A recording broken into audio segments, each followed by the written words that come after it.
It's a cold morning in Mankato, Minnesota, January 1885. A bitter Canadian wind is blowing across the state, freezing everything in its wake. The sky is still and heavy, as if frozen in place. No clouds, just wind, bitter and angry. It's 30 below, and that's not the wind chill. It's the real thing. Cold enough to freeze a man's spit before it hits the ground. It's the kind that stops your lungs if you breathe too fast. The westbound train arrives in Mankato, and the passengers huddle into their overcoats as they rush to meet their families or hurry to find shelter. One man doesn't stop. Small, barrel-chested, black overcoat buttoned tight. A low felt hat pulled close to his brow. In his right hand, a brown leather satchel with worn edges. He thanks the conductor, turns up his collar, and walks into the wind. The man's name is Schuyler Colfax, but the days have long gone since he could pass on his own recognizance. Colfax is due to speak at a temperance society later that day, and needs to change trains in Mankato, so he hoofs it, a walk a little less than a mile from one station to the next. But the walk feels longer in the cold, interminably so. Colfax places one foot in front of the other, steady against the wind, each step marked with the same resolve that had made him one of his nation's political heroes, a man who helped guide the United States through the Civil War and Reconstruction and then some. Colfax's earliest cheerleaders once lauded him as a politician of impeccable purity, and a newspaper had once called him a man who had never made a mistake, but here was one. He never should have attempted this journey through the Minnesota tundra. Colfax arrived at the second depot in plenty of time to board his next train, but the walk had been too much. He sat on a bench and tried to warm his hands. The few others at the depot didn't take notice of the man until they watched him slump, saw the color drain from his face. Onlookers rushed to the man's aid. They offered him water, offered him a hand up, but it was too late. In what must have been a shocking scene for every witness, the stranger dropped dead at the depot. They didn't recognize him when they saw him, had to root through his pockets to make a positive identification, but if they didn't recognize the man on sight, they certainly recognized him by name. It was January 13th, 1885, and the deceased was none other than a notable newspaper man from South Bend, 7-time congressman from Indiana's 9th District, elected to 3 terms as Speaker of the House of Representatives, 17th Vice President of the United States of America. This was the man who had dined with Lincoln, who had held the gavel when the 13th Amendment was proposed by Congress, and the 14th, and the 15th, who had presided over the first and at that time only impeachment of a sitting president of the United States. They gasped when they read his name. Schuyler Colfax was dead.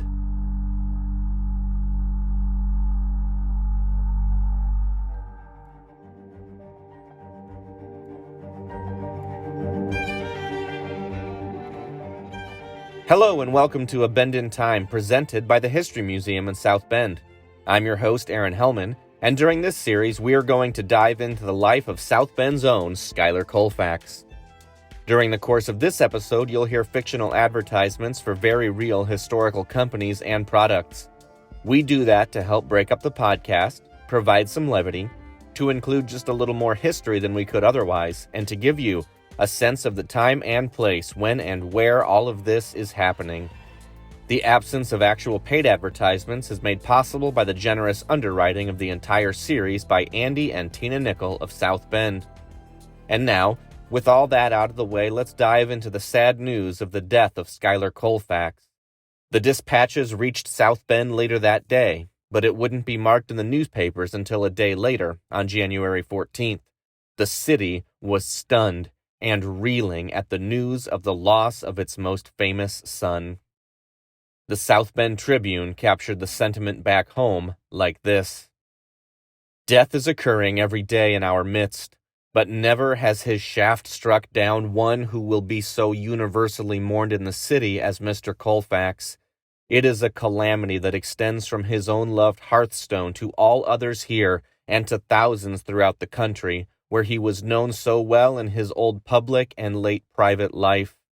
No pen can depict the weight of anguish that rests upon the hearts of those who so dearly loved him and shared with him the sanctities of his home, the pure life, the gentleness, the kindness, and the manliness that pervaded all his actions and made his home a charming one for its inmates and for all that shared in its hospitalities. The city took the hit hard. Factories shut down once the news was received, and they shut down all over again for the funeral a few days later.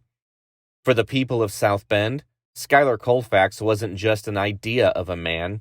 He was a friend who was present, someone who, the newspaper pointed out, had been walking in downtown just a few days earlier, a picture of health. The blow reverberated throughout the state and throughout the nation. The Indiana General Assembly adjourned. So did the Senate and the House of Representatives in D.C. Colfax's death was part of a protracted end of an era. Of all of Abraham Lincoln's contemporaries, Colfax had been the youngest, and he had been just about the last one left. That's why he'd been able to make such a wonderful career out of being a Lincoln lecturer. When Colfax died, suddenly, it was like a little bit of Lincoln's legacy was lost too. Colfax was 61 at the time of his passing, the same age that his good friend Horace Greeley had been when he passed away a few years earlier. Colfax left behind a wife who would live for another 26 years and a son who was just 15 years old. The body was returned to South Bend draped with a banner, and his coffin lay in state for several days. The funeral was held on January 17th on a day that was cruelly marked by frigid temperatures and heavy snowfall. The blizzard blocked trains and left funeral guests stranded outside South Bend. Many of them didn't make it to the funeral on time. At last, once the proceedings in South Bend were finished, a funeral procession followed Colfax's body to the South Bend City Cemetery, where it remains. And then, for the next several months, tributes were penned in newspapers throughout South Bend, each one a reflection on his legacy. When Ulysses S. Grant died in July of the same year, it sparked another round of Colfax remembrances. As for the legacy that those articles remembered, they were universally positive, even among Democrats and political rivals. To do anything less in the immediate wake of an opponent's death would have been unseemly and unconscionable. The Democratic South Bend Daily Times called him a kind-hearted man, an enterprising citizen, an energetic worker, a sincere friend, a true husband, and a kind father. Would that we all could carry the legacy of the kind words that people say in the days between our deaths and burials. Anyway, Colfax wasn't given such a privilege. When we come back, we'll visit the way later historians remembered Schuyler Colfax, and how he ought to be remembered today. As we head into the break, here's an advertisement from the same issue of the newspaper that announced Schuyler Colfax's death, and whether it was deliberate or not, there were plenty of businesses barking at South Benders about the importance of owning a good winter coat.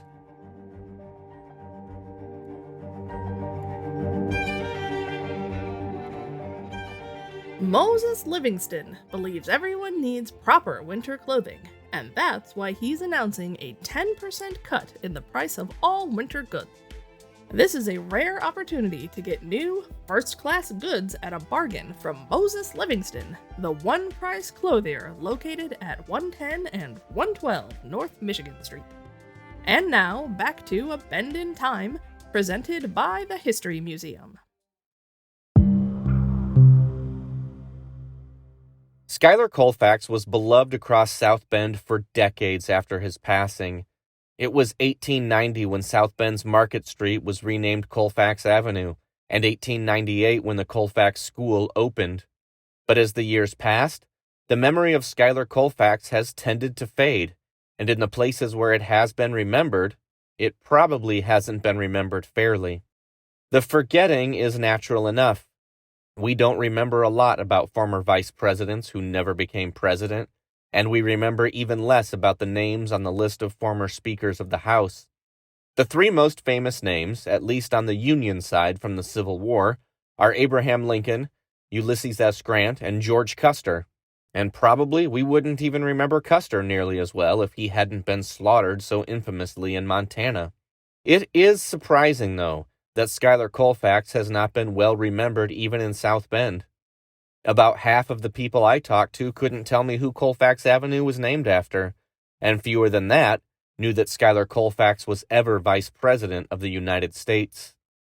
But as for the bit about Schuyler Colfax's legacy being denigrated, that's even more disappointing, if understandable. It's not difficult to understand the temptation to correlate the end of Colfax's political career with the breaking of the Credit Mobilier scandal. More than one historian has claimed that Colfax's political career was wrecked, destroyed, and ended shamefully by those proceedings. One writer even compared his downfall to the process by which the fallen angel Lucifer transformed into the biblical Satan, and that's a little tough to swallow. In retrospect, plenty of modern minds have tried to ascribe some ulterior motive to the end of Schuyler Colfax's political career. Did Credit Mobilier really ruin him? Did the Republicans really turn their backs on him? In both cases, the answer is probably no. The simplest answer is that he was simply ready to be done. Colfax was right to suggest that the 20 years between the beginning of his political career and the end were the longest, most difficult years that the nation had seen since it won its independence.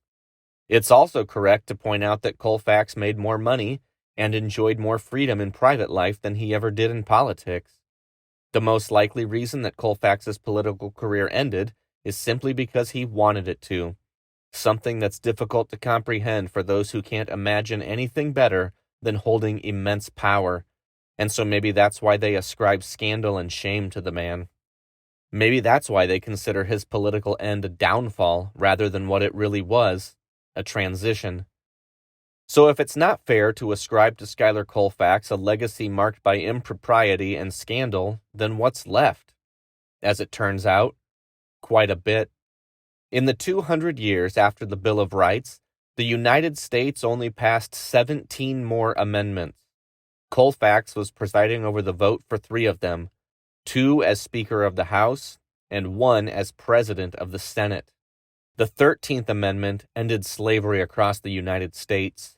The 14th Amendment established birthright citizenship. The 15th Amendment established that voting rights could not be infringed upon based on the color of a man's skin.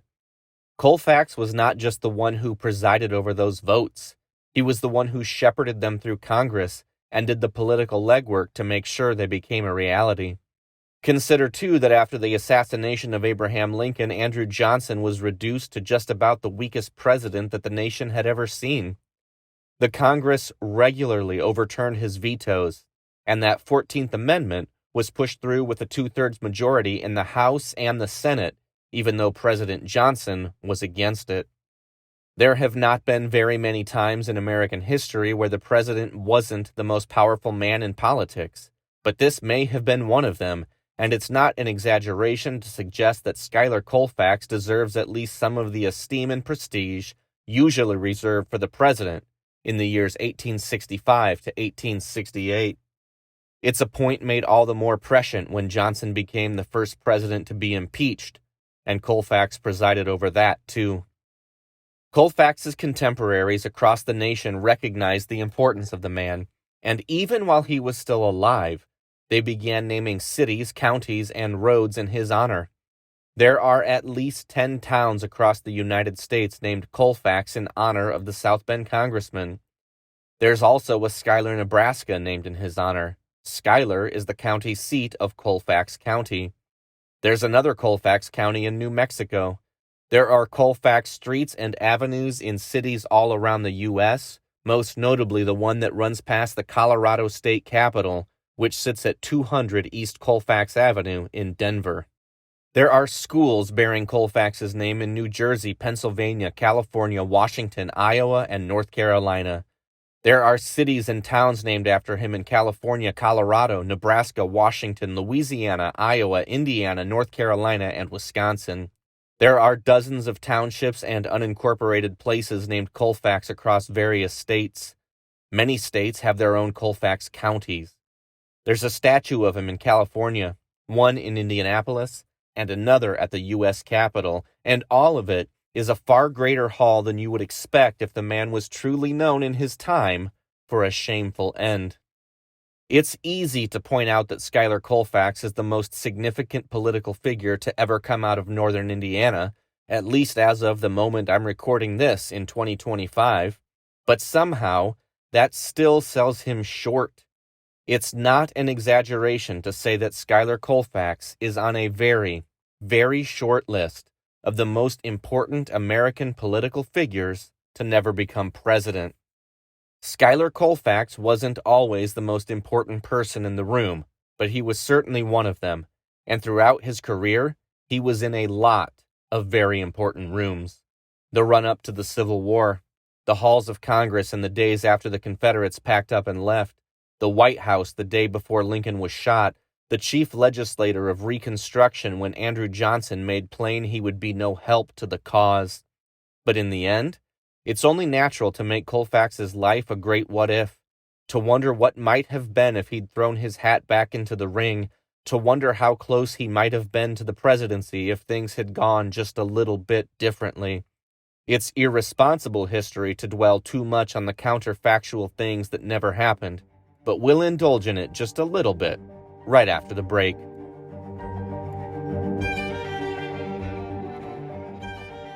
Running water is all the rage in South Bend, and you've got to make sure that you've got yours running just right. Call H.P. Blair & Co. for all of your sanitary plumbing and steam and hot water heating needs.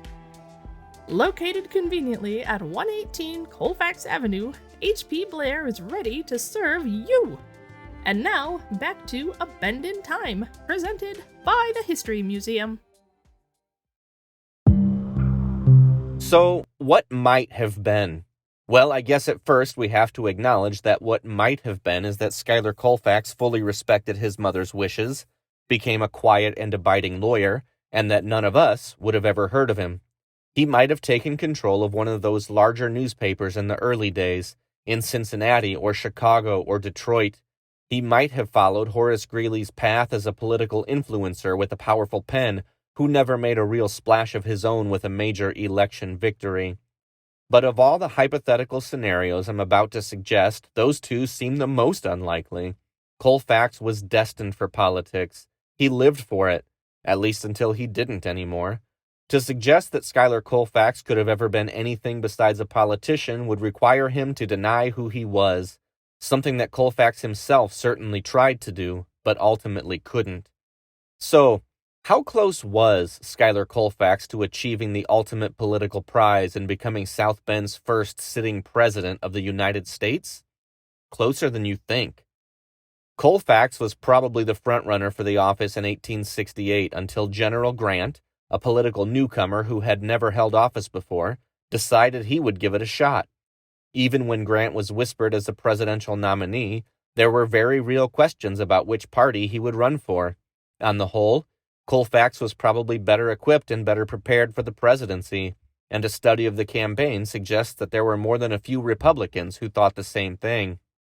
And if Colfax would have run, he would have won.